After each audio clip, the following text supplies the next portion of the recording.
TDP అభ్యర్థుల రెండో జాబితా విడుదలైంది. 34 మందితో కూడిన లిస్ట్ను ఆ పార్టీ విడుదల చేసింది. ఇప్పటికే 94 మందితో తొలి జాబితా వచ్చిన విషయం మనకు తెలిసిందే. ఈ అంశానికి సంబంధించి మరింత సమాచారం చిత్తూరు నుండి మా ప్రతినిధి గోపిని అడిగి తెలుసుకుందాం. గోపి, టీడీపీ సెకండ్ లిస్టుకు సంబంధించి వివరాలు ఎలా ఉన్నాయి? చిత్తూరులో పరిస్థితి ఏంటి?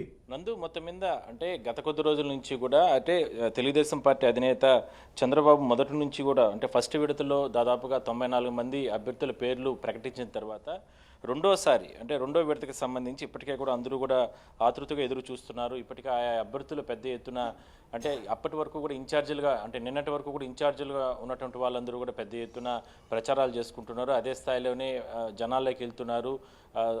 అంటే తెలుగుదేశం పార్టీకి సంబంధించి మేనిఫెస్టో ఏదైతే ఆల్రెడీ ఉందో సూపర్ 6కి సంబంధించినటువంటి అంశాలన్నింటినీ కూడా ప్రజలకు తీసుకెళ్లేందుకు విశ్వ ప్రయత్నం చేస్తున్నారు. కుటుంబ సభ్యులందరూ కూడా పెద్ద ఎత్తున కార్యకర్తలతో కలిసి పెద్ద ఎత్తున ప్రచారాలు జరుగుతున్నాయి. అయితే మొదటి విడతలో పేర్లు రానటువంటి అభ్యర్థులందరూ కూడా చాలా కూడా భయపడుతూ ఉన్నారు. ఎందుకంటే వాళ్ళకు ఇన్ఛార్జీలుగా వస్తుందా రాదా, అభ్యర్థిత్వం వస్తుందా రాదంటూ కూడా ఉత్కంఠగా ఎదురు చూస్తున్న తరుణంలో ఒక్కసారిగా తెలుగుదేశం పార్టీ అధినేత ఇవాళ ఒక సంచలన నిర్ణయం తీసుకొని ఉమ్మడి అభ్యర్థిగా తెలుగుదేశం పార్టీ, జనసేన, బీజేపీ ఉమ్మడి అభ్యర్థిగా కొంతమంది పేర్లని ప్రకటించడం జరిగింది. అందులో భాగంగా చిత్తూరు ఉమ్మడి జిల్లాకు సంబంధించి అంటే మాజీ ముఖ్యమంత్రి తెలుగుదేశం పార్టీ అధినేత చంద్రబాబుకి అత్యంత సన్నిహితుడిగా ఉన్నటువంటి పులివర్తి నానిని చంద్రగిరి నియోజకవర్గానికి అభ్యర్థిగా అంటే తెలుగుదేశం పార్టీ ఉమ్మడి అభ్యర్థిగా ప్రకటిస్తూ కూడా ఒక నిర్ణయం తీసుకోవడం జరిగింది. అదేవిధంగానే పూతలపుట్టు నియోజకవర్గానికి ఆల్రెడీ ఇన్ఛార్జిగా అక్కడ వ్యవహరిస్తున్నటువంటి మురళీమోహన్ని ఆయనే తెలుగుదేశం కావచ్చు లేదంటే జనసేన, బీజేపీ ఉమ్మడి ముగ్గురికి సంబంధించిన ఉమ్మడి అభ్యర్థిగా ఆయన కూడా ప్రకటించడం జరిగింది. దానికి సంబంధించి కూడా లిస్టు కూడా విడుదల చేయడం జరిగింది.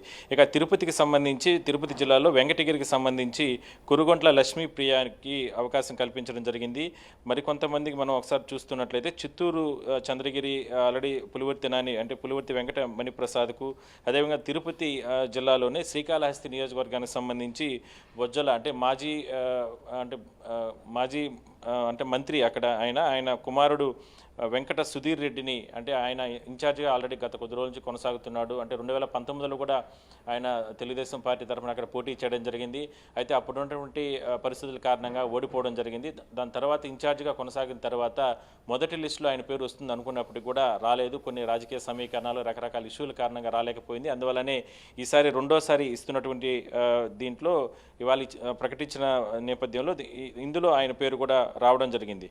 ఇక సత్తివేడు అంటే ఎస్సీ కాన్స్టిట్యున్సీకి సంబంధించి తిరుపతి జిల్లాలోనే సత్తివేడుకు సంబంధించి ఈ మధ్య కాలంలో వైసీపీ ఎమ్మెల్యే ఆయన కోనేటి ఆదిమూలం అక్కడ పార్టీని అంటే పార్టీ వైసీపీ తరఫున ఆయనకి టికెట్ రాదని తెలుసుకున్న తర్వాత తెలుగుదేశంలో టచ్లో ఉండడం దాని తర్వాత తెలుగుదేశంలో చేరిన తర్వాత ఆయనకి అవకాశం ఇస్తూ కూడా తెలుగుదేశం పార్టీ అధిష్టానం ఒక నిర్ణయం తీసుకొని ఆయన పేరు కూడా ఇవాళ ఇచ్చినట్టు రెండో లిస్టులో రావడం జరిగింది. ఇంకా చిత్తూరు జిల్లాకు సంబంధించి పూతలపొట్టు ఎస్సీ కాన్స్టిట్యున్సీలో అదేవిధంగానే మనం ఇందాక చెప్పుకున్నట్లు కలికిరి మురళీమోహన్ ఆల్రెడీ గత అంటే ఈ మధ్య కాలంలో జరిగినటువంటి కొన్ని సభల్లో కూడా చంద్రబాబు నేరుగా వచ్చి ఇక్కడ ఆయన పేరు కూడా ప్రకటించిన పరిస్థితి. మొత్తం మీద దాదాపుగా అంటే మొదటి విడతలో దాదాపుగా 94 మంది పేర్లతో మొదటి జాబితాని విడుదల చేసినటువంటి తెలుగుదేశం పార్టీ అధినేత చంద్రబాబు అంటే ఉమ్మడికి సంబంధించి జనసేన కావచ్చు, తెలుగుదేశం కావచ్చు అప్పటి వరకు కూడా, కానీ ఇప్పుడు బీజేపీ కూడా యాడ్ అయింది కాబట్టి ఈ మూడు పార్టీలకు సంబంధించి ఉమ్మడి అభ్యర్థులు వీళ్ళందరూ కూడా అంటూ కూడా ఇవాళ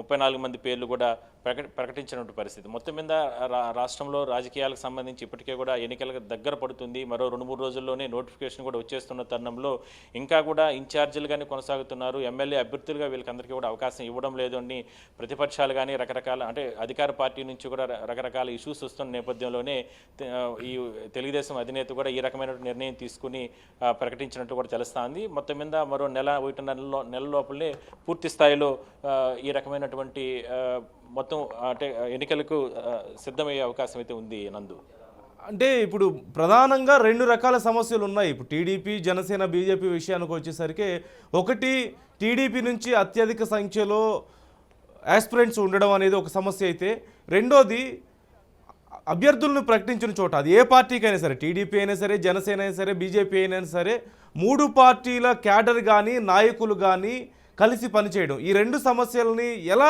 వీరు మేనేజ్ చేసుకోగలుగుతున్నారు? అసంతృప్తుల పరిస్థితి ఏంటి? ఎస్, మీరు అనేది వాస్తవమే. ఎందుకంటే అసంతృప్తులకు సంబంధించి ఇప్పటికే అంటే ఒక్కొక్క నియోజకవర్గంలో దాదాపుగా అంటే తెలుగుదేశం పార్టీ కావచ్చు, జనసేన కావచ్చు, ఈ మధ్య యాడ్ అయినటువంటి బీజేపీ కావచ్చు, ఈ 3 పార్టీలకు సంబంధించి అసంతృప్తులు చాలామంది ఉంటారు. ఎందుకంటే ఆశావహులు అనేది ఒక్కొక్క పార్టీ తరఫున ఒక్కొక్కరు 6-7 మంది ఒక్కొక్క నియోజకవర్గంలో ఉన్నారు. జనసేన నుంచి కూడా కొంతమంది ఆశించారు ఆయా నియోజకవర్గాల్లో. బీజేపీ నుంచి కూడా ఆశ అనేది ప్రతి ఒక్కరికి ఉంటుంది. కానీ అక్కడ గెలిచే వారికి అవకాశం, ఎందుకంటే ఈ ప్రధాన పార్టీలకి అందరికీ కూడా వచ్చే ఎన్నికలు చాలా కీలకమైనటువంటి దశలు. అందువల్లనే గెలిచే వారికి అవకాశం ఇవ్వాలా అనేటువంటి నిర్ధారణతో ముందుకెళ్తున్నారు. కాబట్టి ఆ రకంగానే అవకాశం కల్పించడం జరిగింది. ఇందాక మనం చెప్పుకున్న లిస్టులో పుంగనూరుకు సంబంధించి పెద్దిరెడ్డి రామచంద్రారెడ్డికి సంబంధించి వైసీపీ ఎమ్మెల్యే, ప్రస్తుతానికి మంత్రి అయినా, ఆయనకు సంబంధించి ప్రత్యర్థిగా అంటే అక్కడ బీసీఐ పార్టీని అంటే ఆదరిస్తారు, అంటే బీసీఐ పార్టీ కలుపుకొని వెళ్తారంటూ కూడా రామచంద్రారెడ్డికి అవకాశం ఇస్తారంటూ కూడా ప్రచారం జరిగింది. కానీ ఇవాళ ఇచ్చినటువంటి లిస్టులో చల్లాబాబుకి అవకాశం కల్పిస్తూ కూడా ఒక నిర్ణయం తీసుకోవడం జరిగింది. ఎందుకంటే గతంలో తెలుగుదేశం పార్టీకి గత 10-15 సంవత్సరాల నుంచి కూడా అంటిపెట్టుకుని చల్లాబాబు ఉన్నారు. అయితే ఇక్కడ అందువల్లనే మనం ఇందాక మనం చెప్పుకున్నట్లు కూడా గెలిచే వారికి అవకాశం కల్పిస్తున్నారు. ఆ రకమైన ఉన్న క్రమంలోనే ఇవాళ చల్లాబాబు కూడా అవకాశం కల్పిస్తూ కూడా ఒక నిర్ణయం తీసుకోవడం జరిగింది. అయితే మీరు అన్నట్టు కొన్ని అంటే అసంతృప్తులు ఉంటాయి, కొన్ని రకరకాల ఇష్యూస్ ఉంటాయి. ఆ ఇష్యూస్ ఉన్నప్పటికీ కూడా అవన్నీ కూడా పార్టీ అధిష్టానం ఒక నిర్ణయం తీసుకున్న తర్వాత దానికి అందరూ కూడా కలిసికట్టుగా వెళ్ళాలనే ఒక ఆదేశాలు ఉన్నాయి. కాబట్టి అవన్నీ కూడా అసంతృప్తులన్నీ కూడా కలుపుకొని పోతారు. మొత్తం మీద పార్టీ అభ్యర్థులు అంటే ఇన్ఛార్జీల అవకాశం ఇచ్చిన తర్వాత ఆ పార్టీ అభ్యర్థుల గెలుపు కోసమే అందరూ కూడా కష్టపడి పనిచేయాలి. ఎందుకంటే రేపు ప్రభుత్వం ఏర్పాటైన తర్వాత ఎన్నో రకాల అవకాశాలు ఉంటాయి. నామినేటెడ్ పోస్టులు ఉంటాయి, లేదంటే ఎమ్మెల్సీలు ఉంటాయి, లేదంటే రాజ్యసభకి వెళ్ళడానికి అవకాశాలు ఉంటాయి. రకరకాల పోస్టులన్నీ ఉంటాయి. కాబట్టి అవన్నీ కూడా సామాజిక సమీకరణాల్లో భాగంగా రకరకాల పోస్టులన్నీ కూడా వాళ్ళకి అవకాశం ఉంటుంది. కాబట్టి అభ్యర్థి ఒక నియోజకవర్గానికి ఒకే అభ్యర్థి ఉంటారు. కాబట్టి ఆ ఒక్కరికి మాత్రమే సర్వేలన్నీ తెప్పించుకున్న తర్వాత ఎవరు గెలిచే వారికి మాత్రం అవకాశం ఇస్తామంటూ కూడా గతంలో చెప్పిన ప్రకారమే జనసేన కావచ్చు, లేదంటే తెలుగుదేశం అధినేతలు వీళ్ళిద్దరూ కూడా కూర్చుని ఈ రకమైన నిర్ణయం తీసుకుని తెలుస్తుంది. ఇందులో బీజేపీ కూడా చాలా కీలకమైనటువంటి నిర్ణయం తీసుకొని ముగ్గురు పార్టీలకు సంబంధించిన అధినేతలందరూ కూడా ఈ రకమైనటువంటి నిర్ణయం తీసుకొని వీళ్ళని ప్రకటన చేసినట్టు తెలుస్తుంది. మొత్తం మీద ఇప్పటికే అంటే ఉన్నటువంటి నియోజకవర్గాల్లో ఆల్మోస్ట్ కంప్లీట్గా తెలుగుదేశం, జనసేన ఉమ్మడి అభ్యర్థులు ప్రకటన వచ్చేసింది. కాబట్టి ఇక ఎన్నికలకు సంబంధించినటువంటి ఆల్రెడీ రణక్షేత్రంలోనే ప్రతి నియోజకవర్గంలో కూడా ఆయా అభ్యర్థులు అంటే ఇప్పటి వరకు నిన్న మొన్నటి వరకు ప్రకటన అంటే 94 మందిలో ప్రకటన రాని వాళ్ళు కూడా ఇవాళ నుంచి కూడా మరింత దూకుడుగా, మరింత ఉత్సాహంగా ప్రజల్లోకి వెళ్ళేందుకు కూడా ఒక అవకాశం ఇది మనంగా చెప్పుకోవచ్చు. మొత్తం మీద తక్కువ టైం ఉంది, ఇప్పటికే ప్రజల్లోకి వెళ్ళిపోతున్నారు. ప్రజల్లో సంక్షేమ పథకాలకు సంబంధించి గతంలో తెలుగుదేశం హయాంలో ఇచ్చినప్పుడు సంక్షేమ పథకాలు ఎప్పటికప్పుడు చెప్పుకుంటూ, మరోవైపు ఆల్రెడీ సూపర్ 6 అంటే 2024 ఎన్నికలకు సంబంధించి సూపర్ 6 పథకాలు మేము అధికారంలోకి వచ్చిన తర్వాత ఇవన్నీ కూడా అమలు చేస్తామంటూ కూడా వాళ్ళు చెప్పారు. కాబట్టి మరి వాటిని కూడా జనాల్లోకి తీసుకెళ్తూ, అదేవిధంగా వైసీపీకి సంబంధించి గత 5 ఏళ్ల సంవత్సరంలో పెద్ద ఎత్తున జరిగినట్టు అవినీతి అక్రమాలు, ఇసుక, లేదంటే శాండ్, రకరకాల గ్రానైట్, రకరకాల భూదందాలు, ఇవన్నీ కూడా అంటే పొలిటికల్గా ఉన్నటువంటి పార్టీలపైన దాడులు చేయడం, లేదా అక్రమ కేసులు పెట్టడం, లేదా ప్రజల్ని ఇబ్బంది పెట్టే రకంగా చేయడం, ఇవన్నీ కూడా తీసుకెళ్తూ కూడా మొత్తం మీద మరింత దూకుడుగా వెళ్ళేందుకు కూడా వీళ్ళకందరికీ కూడా అవకాశం ఉంటుంది. నందు రైట్ థ్యాంక్ యూ గోపి. మొత్తం మీద 94 మందితో గతంలో మొదటి లిస్ట్, తర్వాత ఇప్పుడు 34 మందితో మరో లిస్టు ప్రకటించింది టీడీపీ.